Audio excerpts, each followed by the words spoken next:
Ecclesiastes 3:1. Ang lahat sa mundong ito ay may kanya-kanyang panahon, may kanya-kanyang oras. To make the most out of life, know and follow correct and the best timing. Itugma ang timing. Salamat Panginoon dahil maaari kaming mag-review ng aming timing sa buhay. Maaari naming pag-aralan ang iyong kalooban, pakiramdaman ito at kumilos kami ayon sa tamang panahon. Patuloy niyo pong buksan ang aming isip para maging sensitive kami sa timing ng lahat ng aming ginagawa because you are God of time and good timing. Kayo po ang mangusap, mangaral at ang inyong kaluwalhatian ang mahayag sa aming kalagitnaan. Salamat po Ama sa ngalan ng iyong anak na si Jesus. Ecclesiastes 3:1. There is a right time, therefore there is also a wrong time. There is a right time for everything, and everything on earth will happen at the right time. Hindi pwedeng pilitin, hindi pwedeng ibahin ang nakatakda na pinakatama at pinakatugmang panahon para sa lahat ng bagay. The Creator's time ang siyang masusunod. At tayo mga nilikha, our business, our duty, our privilege, and our strength is in following the timing of the Creator. Psalm 27:14, be strong and take heart and wait for the Lord. Pag hindi malinaw kung ano ang tamang gawin, maghintay. Lagi ko yung ipinapayo sa mga nagtatanong, BPM, mga private messages nila, ano daw ba dapat nilang gawin kasi hindi nila alam kung ano ang gagawin. So kung hindi mo pala alam, di wala ka muna dapat gawin. Kasi ang laki ng chance na ang magagawa mo mali eh. Lalo na kung clouded yung reason mo by emotion, by urgency, by immediacy. Pagka ikay nag-aapura, nagmamadali, lalo ka kumisang nagkakamali-mali ng ginagawa. So pag hindi malinaw, huwag mo nang gawin, wala mo nang gawin. Kesa may gagawin ka, tapos i-correct mo pa. More could be achieved by wise non-action. Wise ha?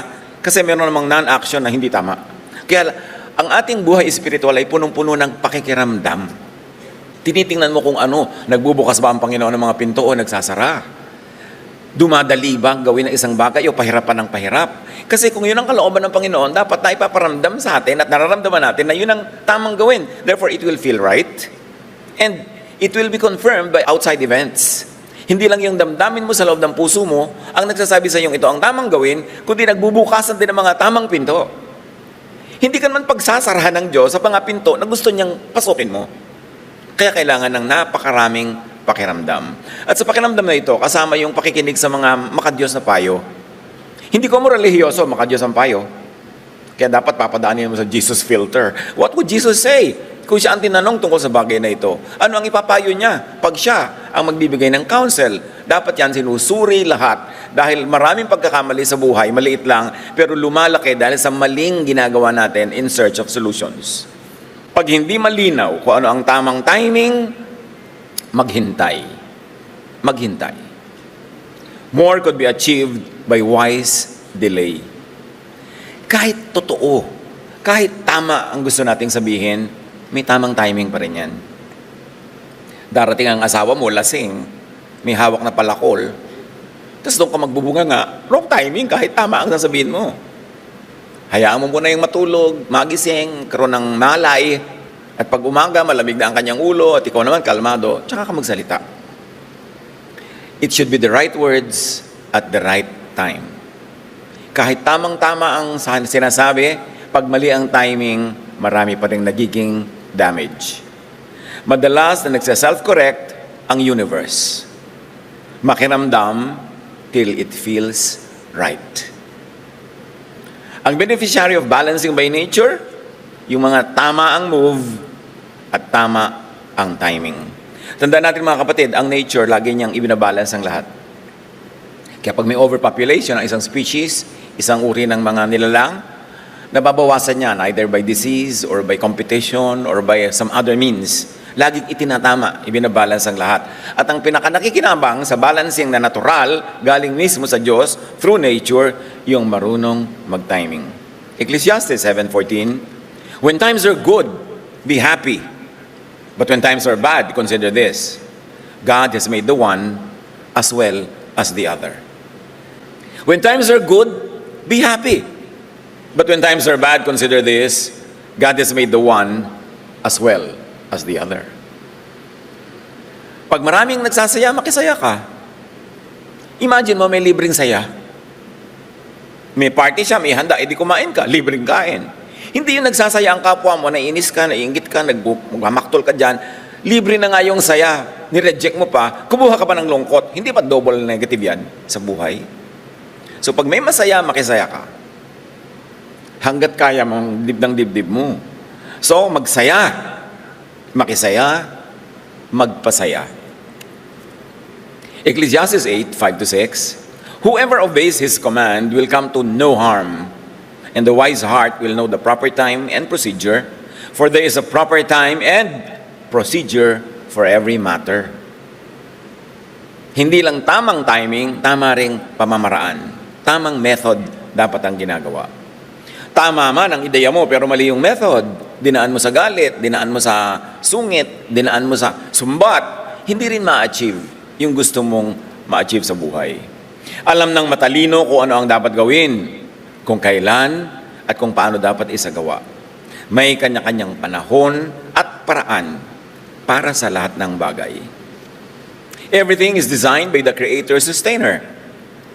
Kaya sadyang may cause and effect.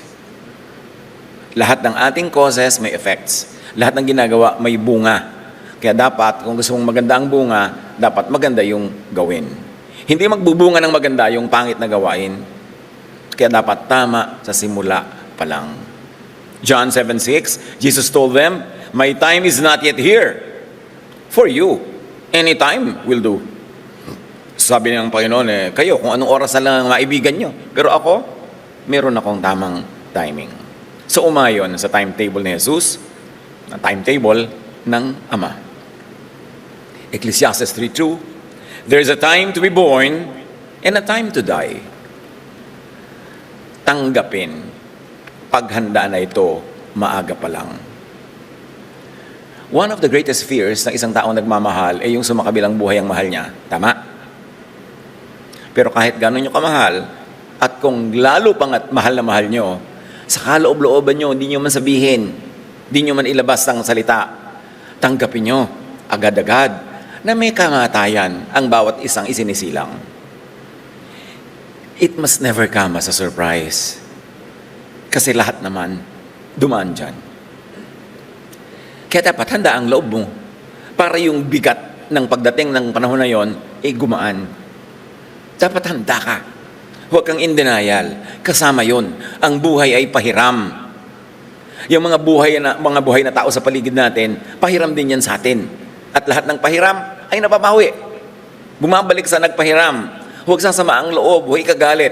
Basta tanggawin mo na lang, yung sinasabi nga ng kanta na, we may never love this way again, or we may never love like this again. Mahalin mo na lang todo. Araw-araw, minuto, para pag nawala, wala kang ipagsisi. Pagka ako may nalalaman ng mga kapatiran natin na nagkakaroon ng karamdaman, tapos kitang-kita mong alagang-alaga ng mga nagmamahal sa kanya, tapos biglang sumakabilang buhay, gumagaan-gaan yung pagtanggap mo sa katotohanan na yon.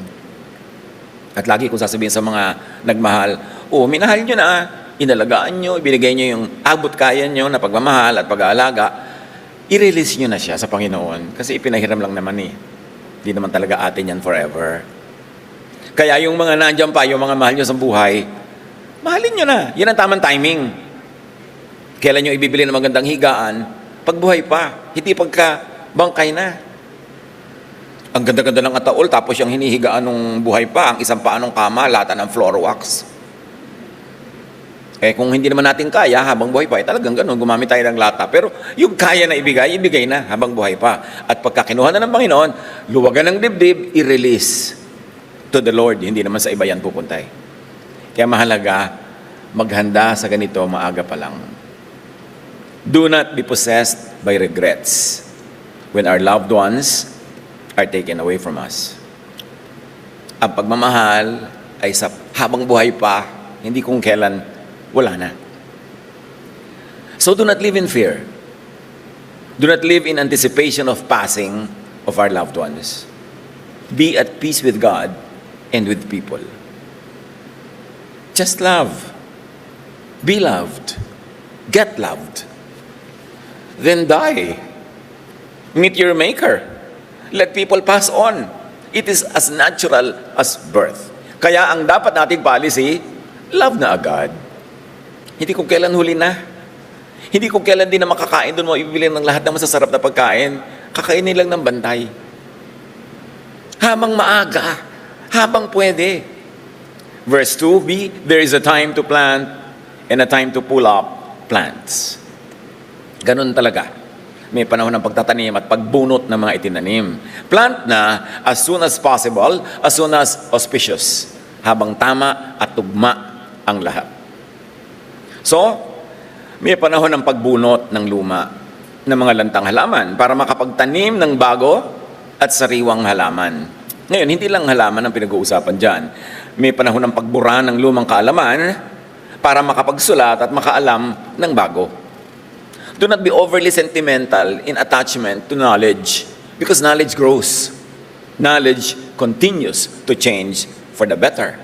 Kaya dapat willing tayo to let go of old knowledge to accommodate new and better knowledge. Sabi nga ni Paul, when I was a child, and that's a spiritual child, I thought like a child, I spoke like a child, I reasoned like a child. But now that I'm a man, I give up childish ways. Binubunot ko na yung mga batang pag-iisip para lumago naman doon sa lugar na yon yung mga bagong supling na mga bagong kaisipan. Matthew 9:17, sabi ni Jesus, wala ring nagsasali ng bagong alak sa lumang sisidlang balat. Kapag ano nang ginawa, puputok ang balat, matatapon ang alak, at mawawasak ang sisidlan. Sa halip, isinasali ng bagong alak sa bagong sisidlang balat, at sa gayon, kapwa ito nagtatagal. Nung araw kasi, yung alak inilalagay sa mga leather bags, mga balat ng hayop, na tinatali lang yung mga paa dahil nabubutas yun pagka tinanggal mo yung balat, at doon din nilalagay yung alak. Pag naglagay ka ng bagong alak sa lumang balat, sasabog pagka nag-ferment yung alak. Kaya pag bagong alak, bagong lalagyan. Hindi naman talaga alak lang yung topic ni Jesus. More importantly, ang topic niya, bagong pag-iisip. Ang bagong kaisipan na dala-dala niya, katuruan niya para magpalaya mula sa lumang kaisipan. Ang bagong kaisipan ay parang bagong alak, ilalagay mo sa bagong sisidlan, sa bagong utak. Kaya mahalaga yung timing din ng pagbabago ng isip. Para yung pagpasok ng mga bago at progressive na mga kaisipan, magkaroon ng puwang. May panahon ng pagpanaw ng luma at pagsilang ng bagong kaisipan na nagbubunga ng bagong pagkatao. Di ba sinasabi natin, kailangan ma-born again ka, kailangan ma-born again ka. Yung pagiging born again, hindi lang nadadaan sa formula prayer, hindi lang nadadaan sa ritual. To be born again, really, is to have a new mind. Kasi para ka maging bagong creation, dapat bago ang iyong pag-iisip. Kasi kung paano ka nag-iisip, ikaw yun. So kung gusto mo maging bagong-bago ang iyong pagkatao, bago dapat ang paraan ng pag-iisip. 2 Corinthians 5:17, therefore, if anyone is in Christ, the new creation has come. The old has gone, the new is here. Anong old? Old mind, old thinking, old beliefs that control life. Dapat yan maging bago para isilang ka sa isang bagong daigdig ng kalayaan kay Jesus. Into the age of grace, into the world and life of gracious love by the Father, revealed by the Son. Interconnected ang lahat ng yan. At yung may pinag-uusapan, lalong-lalo na mula sa katuruan ni Jesus, tungkol sa pagiging bago, tungkol sa mga bagay na bago, mga bagong alak, bagong kaisipan, dapat natin yan i-apply lagi sa ating pag-iisip, pananalig, at pamumuhay na nakasang-ayon sa pag-iisip na yun. Ephesians 4:22-24, hubarin na ninyo ang inyong dating pagkatao. Magbago na kayo ng diwa at pag-iisip. How can you be clearer than that? Ang bagong pagkatao is equated with bagong diwa, bagong pag-iisip. At ang dapat yung isuot ay ang bagong pagkatao na nilikhang kalarawan ng Diyos. Na pag tinatanggap mo ang katuruan ni Jesus, napapalaya ka sa mga mapagtali at mapagkulong na lumang mga paniniwala, na isusuot mo ang iyong bagong katawan, ang iyong bagong pagkatao dahil sa iyong bagong pag-iisip. So ang tunay na naboborn again ay hindi lang pagpapalit ng sekta o ng relihiyon. Hindi lang yan ganun. Ang tunay na naboborn again ay nagbabago ng pananaw. Mula sa dati tungo sa bago, mula sa pagiging alipin ng napakaraming religious laws into freedom in Jesus and to the grace of our Father. Hindi lumipat ka lang ng relihiyon, tapos ganun pa rin yung ugali mo, ganun pa rin yung mga fear mo, ganun pa rin yung mga takot mo, at ganun pa rin yung mga pananakot mo sa buhay. Walang na-born again pag ganun. Nagkaroon ka lang ng bagong sekta. Ano? Sino ba ang larawan ng Diyos? Kasi dapat daw magbago tayo into the image of God. Sino ba ang image of God? Madali naman yan ma-differentiate. Si Jesus ba o ang teachers of the law and Pharisees at ang kanilang followers? Actually, pag dichotomize mo yan, hinati mo lang sa dalawa para madaling maintindihan at madaling mamili. Ganun lang yun. Kaninong image ka ba gusto sumunod? Image ni Jesus o image ng teachers of the law and Pharisees? Kanino yan? Si Jesus o ang iba o kung sino-sino pa? Yun lang ang choices. Kaya nga natin pinapadaan ng lahat sa Jesus filter para hindi ka na malito pa. Sasabihin mo lang, kung idadaan mo yan sa kaisipan, sa katuruan ni Jesus, papasa ba? Kasi kung papasa, hindi sundin ko kasi si Jesus ang aking Lord and Savior. So yung tinuturo niya, ang susundin ko. At ba't kailangan malinaw yun? Kasi maraming ibang katuruan. Kasi maraming ibang pamamaraan. Naakala natin yun ang pamamaraan ng Diyos dahil binihisan niya ng relihiyon, binihisan ng mga religious language, binihisan ng tradisyon at ng history. So akala natin yun na. Kaya dapat mo laging suriin. Yan ba ang katuruan ni Jesus? O katuruan ng naging mga so-called followers of Jesus throughout time? Pero actually, ang ginagawa naman nila ay hindi galing kay Jesus, kundi galing sa mga teachers of the law and Pharisees. Kasi ang dami nun. Kailangan maglinawan para hindi sayang ang oras. Meron lang tayong certain given time here on our earthly life para mag-grow into spirituality, into God-likeness, which is really into Jesusness. Kaya huwag tayong magsayang ng panahon. Dapat madali ang ginagawa nating pagpili. Grace or law and judgment ba ang maghahari sa ating buhay? Love or hatred and anger ba? Love in Jesus o mga religious anger? Kaya ang dami-daming religious wars. At ay dilingid sa ating lahat yan. Ang dami-dami mga religious wars, even among the so-called Christian groups. So paano mo malalaman? Puro Christian group yan, tapos nagbabangay-bangayan, nag-aaway-awayan. Kanino ako susunod? Di salain mo kay Jesus. Sino ba dyan ang sumusunod kay Jesus? Or alin-alin ba sa katuroan nila ang nakasangayon kay Jesus at mga gawain nila ang gawain ni Jesus? Kasi kuminsan partly maka Jesus, then partly maka teachers of the law and Pharisees. Kaya kailangan mo salain. Huwag ka lang lulun ng ipinapalulun sa iyo ng mga nagtuturo. Kailangan marunong ka manuri. Hindi ko sinabing kainin mo to, lulun ka ng lulun. Kung lason, paano? Kung partially poisonous, kung partially correct, edi dapat ka ngang mamili. Kaya dapat mulat ang isip. So ilibing daw yung dating sarili para magkaroon ng bago. So sa ating spiritualidad, ilibing ang Pharisees at iluwal ang Jesusness. It must be that clear. Ganun ka-polarize yung topic para hindi nalilito ang mga nalilito.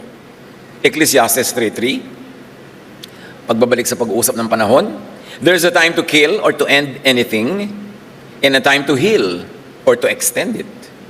A time to destroy and a time to build.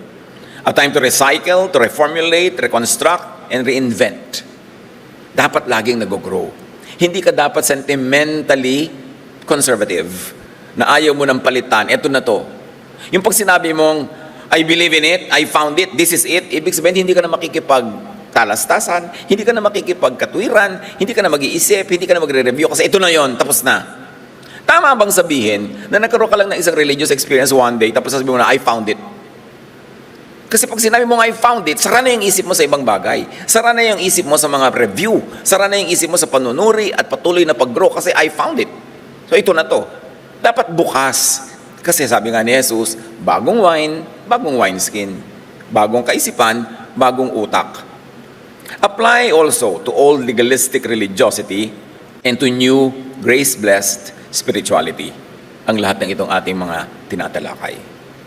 Ecclesiastes 3:4, there is a time to cry and a time to laugh, a time to be sad and a time to dance with joy. Itugma. There's nothing more pathetic than a person na time to dance pero time luksa ang ginagawa niya.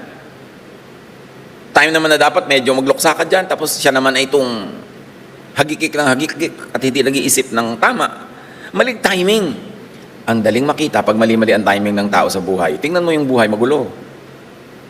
Hindi payapa, hindi tahimik, at mahirap umunlad pag mali-mali ang timing.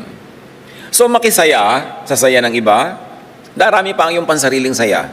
Can you imagine, hindi ka naman nag-produce ng happiness, nakisaya ka lang, sumaya ka na rin, di libre. Be wise. Kung ikalulungkot ang saya ng iba, darami ang pansariling lungkot.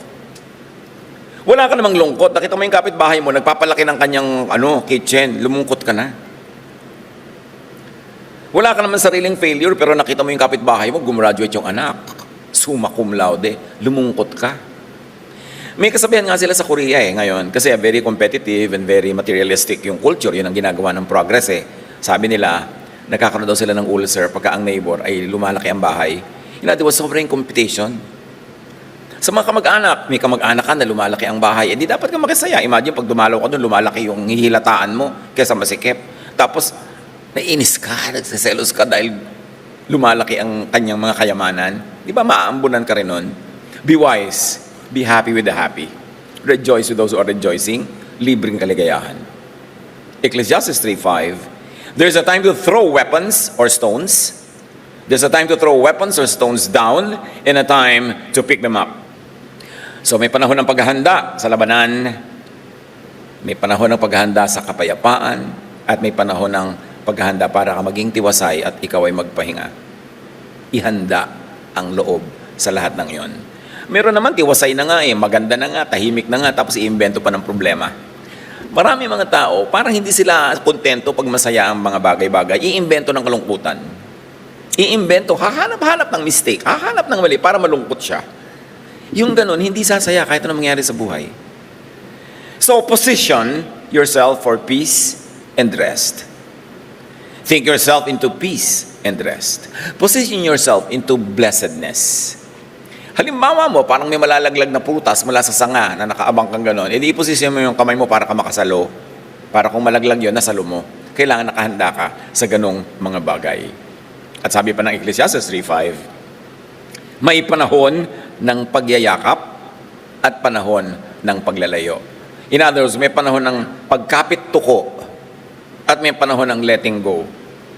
Yung ayaw kumapit sa'yo, huwag kang kumapit dahil ilalaglag ka lang nun. Makipagkapitan ka lang, doon sa willing makipagkapitan din sa'yo, huwag kang hahabol-habol. Dahil yung hahabol-habol, nakakapagod. Biruin mo, inabutan mo lang siya dahil mabilis kang humabol. Tapos hindi mo mabitaw-bitawan, hindi ka makapagpahinga dahil pag nagpahinga ka, tatakbo uli. Bakit mo gagawin yun? Yung para sa'yo. Yung ayaw at lumalayo, let go. Sabihin mong, hanggang dito na lamang at maraming salamat. And then, walk away. Move on. Kayo ba may mga kinakapit-tukuan? Hindi lang tao kuminsan negosyo. 10 ulit na talaga hindi mag-click yung negosyo na to sa kanya, binipilit pa rin yun. Although meron naman na through repetition, they learn and they become better and then they begin to succeed. Pero makiramdam ka naman kung hindi to para sa'yo. Then makiramdam ka kung para rin sa'yo. Ecclesiastes 3:6, there's a time to look for something and a time to consider it lost. Merong paghahanap. At kung talagang di na makita, tanggapin na yon, lost na. Kasi pag lagi tayo nakatunganga sa pag-iisip sa nawala, hindi natin napapansin yung bagong dumating. Wala tayong pansin na ibinibigay sa mga bagong blessing dahil panay ang drama natin sa mga nawala na at lumipas na at tapos na. Give up kung dapat ang i-give up. There's a time to accept that things are lost. Something's gained, something's lost in living every day. Hindi puro gain. Hindi rin yan puro loss. Gain, loss. Kasi lagi ngang may balancing. May panahon ng pagtanggap na wala na yon. Meron bang bagay sa inyong buhay, kapatid, na mga dapat yun ang tanggapin na nawala na? Move on. Ipagpasalamat na lang kung na-enjoy mo for a while, pero tanggapin mong wala na. Ganun talaga Huwag kang kahabol-habol sa wala na. Huwag laging hanapin ang wala. At huwag naman baliwalain ang nandyan. Kasi sa kahahanap mo sa wala, na-ignore mo tuloy yung nandyan. Bigyan ng pansin. Bakit? Kasi sayang ang time. Nandyan na nga, hindi mo pa napansin. Dahil ang hinahanap mo yung wala, hindi sayang din yung time. There is a time to keep things and a time to throw things away. Tingnan nyo yung mga cabinet nyo, mga lalagyan ng gamit. Ang dami nang dapat itapon, ipamigay, i-edit. Kagugulo kasi sikip ng mga bahay natin, ng mga cabinet. Dahil sa mga naglalakihang mga panghari at reyna mga silya, yung bahay mo naman kakapiranggot. Parang mali. Ang daming damit, 3 taon nyo nang hindi ginagamit, hindi nyo na yung magagamit, liban siguro sa pagburol. O yun na lang itago nyo, yung iba ipamigay kasi maraming nangangailangan. Ilang bag ang kailangan mo sa buhay? Kung palit ka nga ng palit ng bag, naiiwan mo tuloy yung wallet, naiiwan mo yung ganito, naiiwan mo yung kilay doon sa kabilang bag, kaya tuloy kulang-kulang. Tama na, magbawas tayo mga kapatid para gumaan ang buhay kasi ang dami nating dala. Yung mga sentimiento, kaya ako lang payo ko sa mga bago nagbabiyahe, nagtutur. Naku, tantad ako yung souvenir. Sabi ko, iha, 5 years from now, itatapon mo rin yan. Itapon mo na, now na. Sisikip lang yung buhay mo. Paano po memory? Mga, memorabilia. Your memory is the best memorabilia you carry everywhere. Magtira ka na lang ng konti-konti. Pag itatapon mo 20 years from now, itapon mo na rin ngayon. Para lumog yung buhay mo, itatapon mo rin yan eh. Kasi yung pagkukolekt, mga kapatid, nakakatuwang gawin, magandang gawin. Pero habang bata ka lang, pag nagkakaedad ka na, ang problema mo na saan ilalagay. At ito ang susunod mong problema, pag tinatawag ka na ni Kay, kamatayan. Hindi mo malaman kung kanino ibibigay, kung kanino ipapamana ang mga anik-anik mo sa buhay. Tapos sumikip yung bahay mo, sumikip yung buhay mo dahil sa dami nun. Tsaka may isa pa. Of course, optional naman to, depende sa inyong drama sa buhay. Pero if anything, any memory makes you feel sad, yung nakikita mo, tanggalin mo na yun sa buhay mo. Kasi nagpapasad. Yung bubuksan mo tong lumang kahon ng sapatos na ito, makikita mo yung mga to yung bulaklak na ibinigay sa'yo ni ganon na hindi mo naman napakasawa.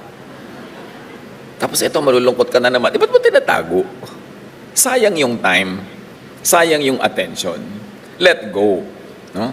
There's a time to keep things and a time to throw things away, a time to let go, a time to release whatever and whoever. May panahon ng ganon. Especially the dear departed. Mahalin mo na lang habang nandyan and then get on with life. Ecclesiastes 3:7, may panahon ng pagpunit at panahon ng pagtahi. There's a time to be silent and a time to speak. Sabi nga nila, speech is silver, silence is gold. Mas kahanga-hanga yung taong marunong manahimik kaysa marunong magtalumpati kahit na lang anong oras. Napakalalim ng pagkatao, napakatining ng loob ng taong marunong manahimik habang nagpipiglas ang mga salita mula sa kanyang bibig na parang hito at dalag na gustong tumalon palabas. Pero napigil, kahanga-hangang pagpipigil sa sarili. At yung ganyang mga tao ang naiiwas sa napakaraming mga gulo. So, value silence. Even though you have a mouthful to deliver. Sabi nga ng the very Honorable J.D. Drilon Jr., who was also a poet, your silence reaches me farther than a speech. O mga mister, mga misis, sana yan ang mas effective yung talumpate. Intelligent silence. Well-timed silence. Kasi kung minsan sabihin kayo, kahit na nga tama yun, nakukontra pa rin kayo eh. May counter-argument pa rin. But who can counter-argue with silence? At pag silent ka, na-inspire din yung kabila na maging silent and hopefully makapag-isip-isip. Magkaroon ng kaliwanagan, maghunos dili, makapagbulay-bulay. But nobody can do that kung kayo ay nagbabatuhan ng salita at mga talumpati. Well-timed silence is infinitely better than ill-timed noise. Be wise. Be a class act. Do your best to not always verbalize your thoughts. At hayaan mo yung kabilang tao, yung kabilang partido, na mag-isip-isip at mag-interpret ng iyong silence. Timing of speech is as important as, sometimes more important than, its message and its words. Kahit maganda at tama ang sasabihin, timing is still more important than the content. A timely apology saves from many sorrows. If you're going to be very quick to speak, be very quick to apologize. To accept your mistake and to say sorry, to seek forgiveness. And remember, saying sorry is not just saying sorry, dapat may mga kasunod yun na puro action na suporta doon sa pagiging sorry mo. Iko-correct mo ang situation, babayaran mo ang dapat bayaran, itatama mo ang mali, tutuwid mo ang liko. Hindi lang sorry ka ng sorry, tapos balik din sa dati. Pero napakahalaga, a timely apology. Alam niyo, one of the most powerful sentences you can say in your life, especially to your loved ones, I was wrong. I'm sorry. I will correct it. Dapat may kasunod na ganon. Itutuwid ko. Hindi sorry lang. Tapos nagagalit pa, sorry na nga! Ikaw pa itong mabangis habang nagsasorry ka. Dapat mali ako, sorry, itatama ko. 3 steps yan. Pag ganyan, walang relasyon na masisira ng matagal. Pwedeng nasaktan lang siya, pero nababawi mo dahil sa iyong tamang salita. Timing is everything. At yung sorry, kung 1 minute later, sometimes hindi na rin ganun ka-effective. Timing is very important, lalo sa pagsabi niyang, sorry na yan. Ang daming nakabinbin na mga pinsala ang hindi natutuloy dahil nag-sorry ka. Yan ang sinasabi ng people na strong ang character, na mataas ang dekalidad ng kanilang pagkatao, marunong kang tumanggap ng pagkakamali. Here's a video that shows the importance of timing among many other visuals. See it and enjoy it. Problema ng bola, paano siya lalabas? Meron lang narrow window kung paano lumabas. At sa buhay natin, ganyan ang maraming problema. Lumalabas ka, tumatalbog ka lang kasi mali ang pinuputan mo. Oop, nakalabas siya doon. Oop, nakalabas. Ganon din sa buhay natin. Kailangan lalabas ka sa tamang panahon, sa tamang opening. Hindi buong buhay, patalbog-talbog ka na lang. Puro ka na tuloy bukol, puro damage, walang nangyayari. May mga, bakit po kaya lagi akong bigo? Baka timing. Kahit nga sa tinikling, para hindi ka maipit at mapilayan, dapat tama ang pagpasok at paglabas sa pagitan ng mga nag-uumpugang kawayan. At ang buhay ay isang tinikling. Yung iba laging mali ang pasok, naiipit, paulit-ulit. Kailangan matuto. Lalo sa pag-ibig. Kasi blind spot yan eh. Yung emotion, blind spot yan. Kaya kailangan matuto ng timing. Ecclesiastes 3:8-11. There's a time to love and a time to hate. A time for war and a time for peace. Nangyayari lang talaga ang lahat ng bagay, so makiayon ka na lang. Go through it. Minimize pain, maximize pleasure, do the most good. Lalong-lalo kung hindi mo sure kung anong dapat mong gawin. Ecclesiastes 3:12-13, I learned the best thing for people to do is to be happy and enjoy themselves as long as they live. At dyan natin hinugot yung ating maximize pleasure, minimize pain, at dinagdagan natin ang iba pang sinasabi ni Solomon, do the most good. Be happy and enjoy as much as possible, no matter the time, the season, the weather, the climate, no matter the event or occasion. Umagaw ka, pumiga ka, gumata ka ng kaligayahan sa anumang panahon. Lumasap, kumatas, pumiga ng saya sa anumang sitwasyon. Huwag magmukmuk. Huwag mag-generalize. Nabigo talaga ako. Malungkot ang buhay ko. Ang lungkot-lungkot ng panahon na ito. Meron lang nangyari sa umaga. Sabi mo, sira na ang buong araw ko. Eh, sinabi mo pa. Eh, di susunod yung araw na yun. Uy, sira daw, sirain natin. Dali, sundin natin siya. Bantayan ang mga sinasabi. Because you will never pass this way again. Pag sinayang mo ang araw na ito, para ka sumaya, para ka magpasaya, hindi na ito babalik. Yes, may bagong araw bukas kung buhay pa tayo. Pero yung ngayon na lumampas, hindi na babalik. Huwag sayangin. Sa bawat araw, sa bawat sandali, pumiga ka ng kabutihan, kaligayahan, kasi hindi na yun babalik. Ecclesiastes 3:12-13, God wants everyone to eat, drink, and enjoy their work. These are gifts from God. Alam niyo, maraming mga relihiyoso, ayaw kay Solomon, ayaw sa Ecclesiastes. Kasi nagtuturo ng enjoyment, pleasure, fun, together with doing good. Ang gusto kasi ng maraming religious teachings, puro sakripisyo, tiis, ibigay mo ang lahat sa relihiyon, ihulog mo ang patigintong ngipin mo pag dumadaan ng basket. Pero, kaya ayaw nila ipagtuturo si Solomon. But you see a lot of Jesusness in Solomon. So much. Wise talaga siya at hindi siya tinawag na wisest person in the world kung walang dahilan para tawagin siyang ganon. So, filling the blanks, church.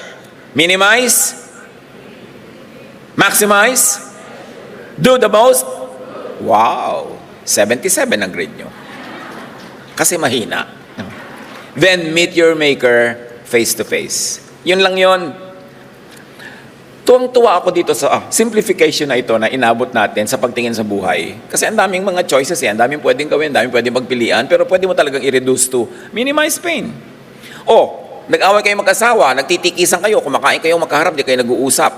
Di minamaximize nyo yung pain, minimize na, abutan mo na, subuan mo na ng isang buong hita ng manok. Huwag kayong mag-maximize ng pain, minimize. May namatay na nga. Magsisisihan pa kayo, mag-aaway pa kayo magkakapatid, pinag-aaway-awayin yung mga manan nyo, ganyan-ganyan. Nag-aagawa kayo sa lupa. Alam mo, akin ang lupa sa kaliwang daliri ni nanay.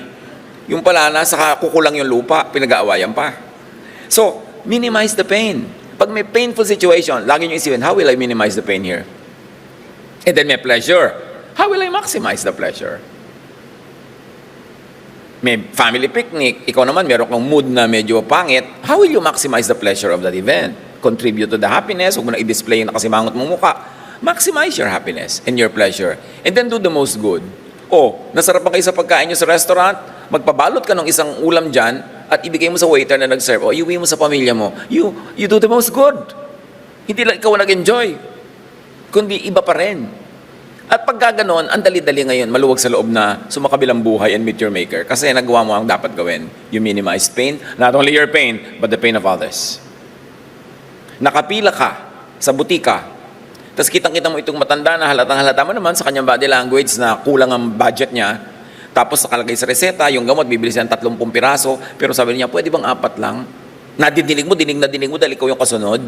Kasi matanda ka rin dahil pareho kayo nasa senior line. O kaya nasa kabilang line, nadidinig mo, pwede ba naman sabihin, bilhin nyo na po lahat, ako magbabayad ng 30 piraso ng gamot. Kung may ibabayad ka naman, why don't you do it? You maximize pleasure. You maximize happiness, and you do the most good, and you minimize pain. Pain noong magbabayad na walang ibayad, pain noong iinom ng gamot. Marami sa atin, kaya naman natin yun eh. Hindi lang tayo nabubuhay na aware that any moment is an opportunity to minimize pain, to maximize pleasure, and to do the most good. Sayang ang isang araw na wala ka nagawang mabuti sa kapwa na kaya mo naman palang gawin kung inisip mo lang. Pagka ganon, maluwag ang dibdib nating sumakabilang buhay. At dahil hindi naman natin nauunawa at maunawa ang lahat, hindi naman natin alam kung ano ang susunod na magaganap. Kung makikinabang ba talaga tayo sa lahat ating mga pinagpaguran, hindi natin alam kung aabot pa ba tayo sa harvest time. Ang mabuti pa yung mag-enjoy na tayo as early, as often, as long as possible.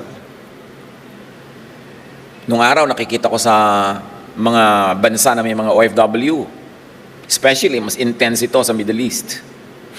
Pupunta ka sa mga labor camp, sa mga tahanan ng mga kababayan natin na ang trabaho nila simple, hindi malaki ang kita. Meron akong pinasok na ganyan na lugar na, bakit kaya ang lansa?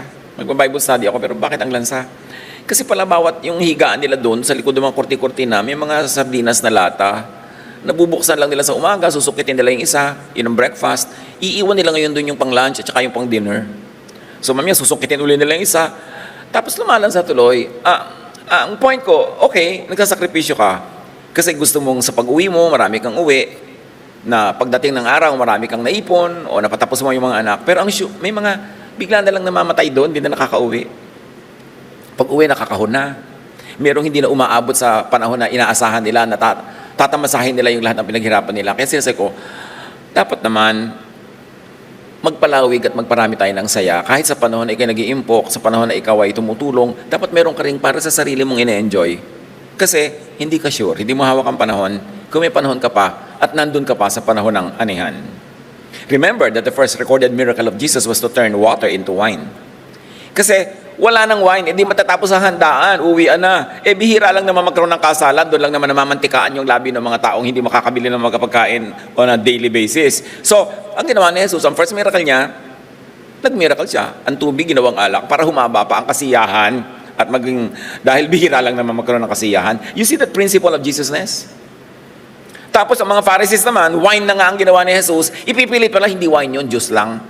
Wine na nga Hindi, burhin mo yung Biblia at palitan mo yung kung ano sinabi. And Jesus turned water into juice. Kung ba't hindi nila matanggap-tanggap na wine yun? Yun na nga ang sinasabi. Sabi na, biblical kami, scriptural. Ba't yun hindi matanggap na wine yun? Kasi hindi nila matanggap yung ideya na iibigin ni Jesus sa pahabain, palawigin ng kasiyahan.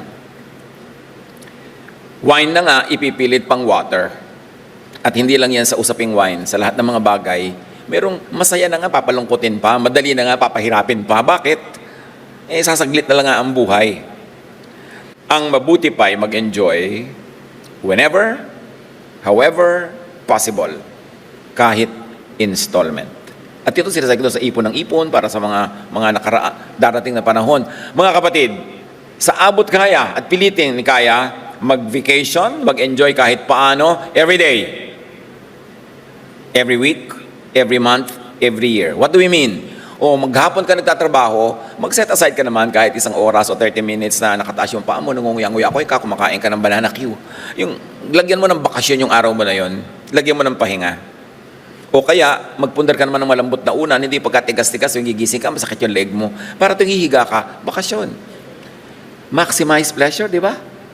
So every week, at least one day of the week, mag-set aside ka ng bakasyon. Hindi kailangan nagpunta ka sa kusang malayong lugar, yung nasa ilalim ka ng puno, nag-barbecue kayo ng konti. Meron kayong ganung saya. Every month may ganun, every year. Hindi yung, alam mo, mag-iipon tayo mga anak for 10 years, pagkatapos meron tayong one-time, big-time vacation. No! Now na. Because you don't hold the future. Hindi mo alam. Kawawa nun yung taong puro sakripisyo, nag-aabang lang ng isang one-time, big-time ligaya, tapos hindi pa niya inabot. Hindi alam ng tao kung aabot siya sa malayo pang planned, big-time bakasyon. Malayo pang retirement. So dapat, ngayon pa lang, minimize pain, maximize pleasure, do the most good every day.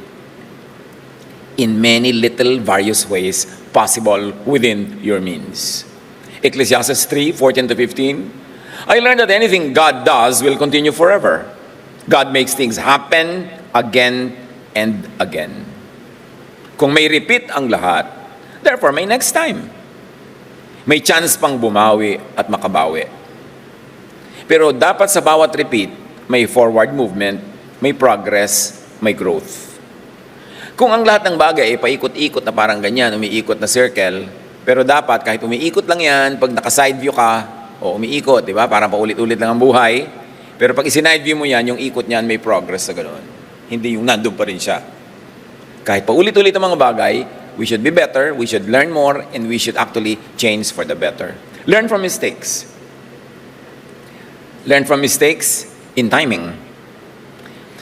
Tignan nyo naman kung merong pattern ang buhay nyo, lalo family life, life with your spouse, with your friends, with your co-workers. Kung pag may sinasabi ka, mali ang timing ka, hindi mo na-achieve ang dapat mong ma-achieve. Halimbawa, yung puri. Ang timing niyan, pag may mga kaharap na iba, mas magandang ibigay yung puri. Yung puna, yung criticism, ang timing niyan, kung mapag-isa lang kayo, nagkakasarilinan. Iba baligtad sa harap ng iba doon namimintas.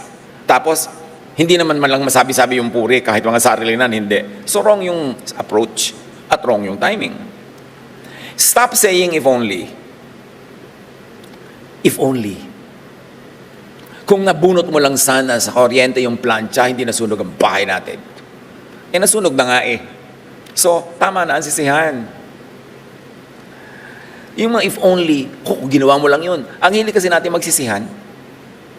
Wala namang nagagawa yung sisi, nagiging defensive lang yung nagkamali, lalong hindi niya tatanggapin yung mali niya. Pag offensive ka, syempre, defensive siya. So, huwag ka na lang manisi. At sa pinakatamang panahon, doon nyo i-discuss what went wrong and what could be done to avoid a repeat of that mistake. Stop saying if only. Say instead, next time. Ang sarap niya na madinig. Yung nagkamali ka, tapos inamin mo, nagkamali po ako, tapos sabi sa'yo, sabi mo, next time. May chance pa yan. Ayusin natin next time. Napakasarap marinig at napakaluwag bitawan pag sinabi mong next time. Huwag yung last na yan. Alam mo yung magsasabi ka ng last mo na yan, itinali mo siya at itinali mo ang sarili mo. Tapos, naulit na naman, anong gagawin mo? Kakainin mo yung sinabi mo or paninigasan mo dahil sinabi mo na last time. Never say last time na yan. Lalo mga nangungutang, last na po. Nadinig ko na yung last na yan. Please na nga, huwag mo nang idagdag yan. Yung last na. Bakit mo sinasabing last na? Diyos ka ba? Alam mo bang hindi ka na mangangailangan uli? At saka huwag ka rin nagsasabi sa tao na ginagawa mo ng mabuti, last na yan. Kasi binabaliwala mo yung buting ginawa mo. Keep the door open. Just like you would like God to keep the door open for you. Don't say last time. Say next time. Wait. Prepare for the second, the third, the fourth, the nth chance. Because God is God of infinite chances. Kung ang Panginoon ay nagbibigay sa atin ng maraming mga pagkakataon, ay bibigay din natin sa kapwa yan at sa sarili. Tigilan ng self-blame. Tigilan ang pagmumukmok. Move on. Yan din ang chances ay ibigay natin sa kapwa. Not to be able to repeat their mistakes in harming us, but to give them a chance to correct themselves. But if they don't show any possibility of changing for the better, then move on. Kasi you will have to give yourself the chance. Ikaw naman ang bibigyan mo ng chance to be happy, to be free, and to move on. Recognize, know, and take the next chance to balance everything. Dahil may chance. Tulad ng bola na nakita natin sa video, kahit talbog-talbog yun, makakatsamba rin yun. Pero sa atin, i-minimize natin yung uninformed tsamba, kundi gawin natin very informed and very educated approach. No matter, God balances the scores. Natural law will balance everything. Ipasa Diyos. Ipasa Diyos actively and passively. Merong dalawang paraan na sasabihin, bahala na ang Diyos. Ipasa Diyos na natin. Kung may kaya ka pang gawin, humanly possible, along the line na ipapasa Diyos mo, pagkas alam mo yung God's will, edi gawin mo. Pero pag talagang wala ka ng alam, wala kang malinaw na direksyon, passive na yung pagpapasa Diyos mo. Let nature take its course. And then know which way to take. Kung magiging active or passive pagpapasa Diyos ba yan? Ecclesiastes 3:18-21. I thought about what people do to each other, and especially what religious people do to others or to the other, yung kakaiba sa kanila ang mga pananindigan. And I said to myself, God wants people to see that they are like animals. Sa asal at sa hahantungan, para lang silang mga hayop din. Yun ang sabi ni Solomon. When you look at what people do to each other, marami asal hayop. Sabi ganun. The same things happen to animals and to people, they die. Solomon, the wise man, realizes that. Iisa ang kauuwian ng lahat. Ang lahat ay buhat sa alabok at sa alabok uuwi. So habang hindi ka pa completely alikabok, habang libag pa lang yung alikabok sa'yo, minimize pain, maximize pleasure, do the most good, and then you'll become alikabok soon. And when that happens, accept it. Ecclesiastes 3:22. So I saw that the best thing people can do is to enjoy what they do. Diba? Maximize pleasure. Because that is all they have. That is all the time and chance they have. They will never pass this way again. Huwag magsayang ng oras. Besides, no one can help another person see what will happen in the future. Walang pinakamabuti sa tao, kundi pakinabangan ng kanyang pinagpaguran sa tamang timing. Do things your time. And let your kapwa do things their time. Iba-iba ang timing nating lahat. Hindi natin pwedeng idikta sa kapwa kung ano ang timing na maganda para sa kanya, bigyan natin ang kapwa natin ang laya sa kanyang timing. Panginoong Diyos, salamat po sa pagbibigay niyo sa amin ng time to review basic things, mga bagay na alam naming siyang tamang gawin at lagi pa namin at lalong nauunawa. Sa sandaling ito, payapain niyo po kami at sa katahimikan, ma-review namin ang timing namin sa buhay. Paano kami umaayon o sumasalungat sa inyong timing? Salamat po sa mga ginagawa at nagawa na naming tama ang timing. Ituwid niyo po kami sa mga areas of our lives na hindi tama ang aming approach, hindi tama ang timing, kaya hindi kami makalabas doon sa kulungan na circle at hindi kami makagawa ng next best thing. Magbulay-bulay tayo, manahimik, sumandali sa presensya ng Espiritu at tayo ay pasuri para lalo tayong makadama, makalasap, makapiga ng mga pagpapala sa buhay.